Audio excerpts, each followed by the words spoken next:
Rome நகரம் பற்றி எரியும் பொழுது நீரோ மன்னர் இசை கொண்டாட்டத்தில் இருந்தார் என்று கூறுவார்கள். இது உண்மையா பொய்யா என்று பல வரலாற்று சர்ச்சைகள் உண்டு. நாமும் அதை கண்ணால் கண்டதில்லை.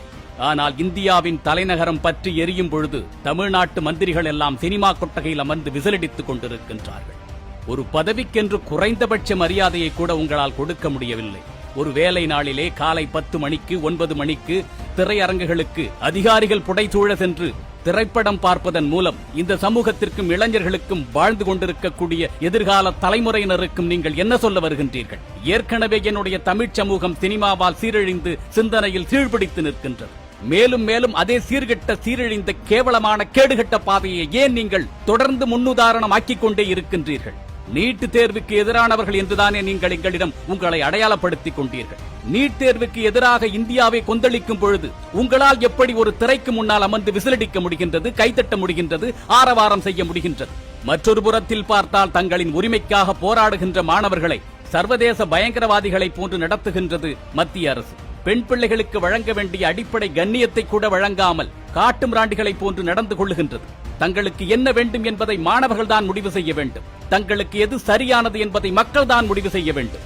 ஆனால் ஒவ்வொரு முறை அரசு கொண்டு வரும் திட்டங்களுக்கு எதிராக மக்களே குரல் எழுப்புகின்றார்கள், வெகுண்டெழுகின்றார்கள், போராட்ட மனோநிலைக்கு வருகின்றார்கள் என்று சொன்னால் நீங்கள் கொண்டு வரக்கூடிய திட்டங்கள் யாருக்கானது?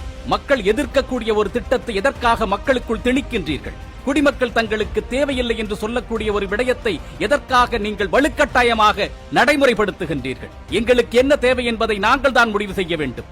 எங்களுக்கு எவ்வளவோ தேவைகள் இருக்கின்றது. அவற்றையெல்லாம் நீங்கள் சரி செய்வதற்கு முதலில் முன்வாருங்கள். யாரோ ஒருவன் எங்கிருந்தோ போடுகின்ற சட்டத்திட்டங்களுக்கெல்லாம் விதிமுறைகளுக்கெல்லாம் கைகட்டி வாய்பொத்தி சேவகம் செய்யக்கூடியவர்களாக நீங்கள் இருக்கின்றீர்கள் என்பதற்காக நாங்களும் அதுபோன்று உங்களுக்கு இருக்க வேண்டும் என்று கட்டாயமில்லை.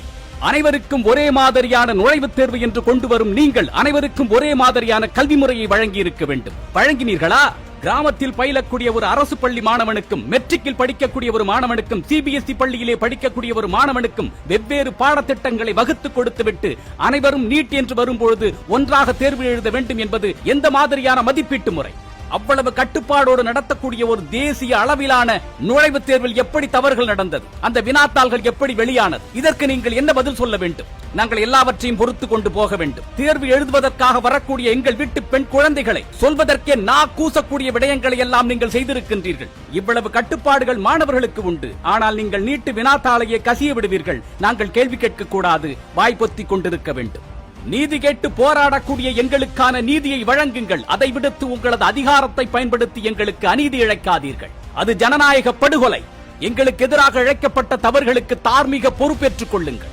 எங்களை அடக்கி ஆள்வதற்காக நாங்கள் உங்களை தேர்வு செய்யவில்லை. எங்கள் உரிமைகளை நீங்கள் ஜனநாயகத்தை கொண்டு நிறைவேற்றி கொடுப்பீர்கள் என்பதற்காக உங்களை இந்தியா தேர்ந்தெடுத்திருக்கின்றது. எங்களை அடக்கி ஆள்வதை தான் உங்களது அதிகாரம் என்று நீங்கள் நினைத்தால் அந்த அதிகாரத்தை பறிப்பதற்கும் எங்களுக்கு ஜனநாயக உரிமை இருக்கின்றது.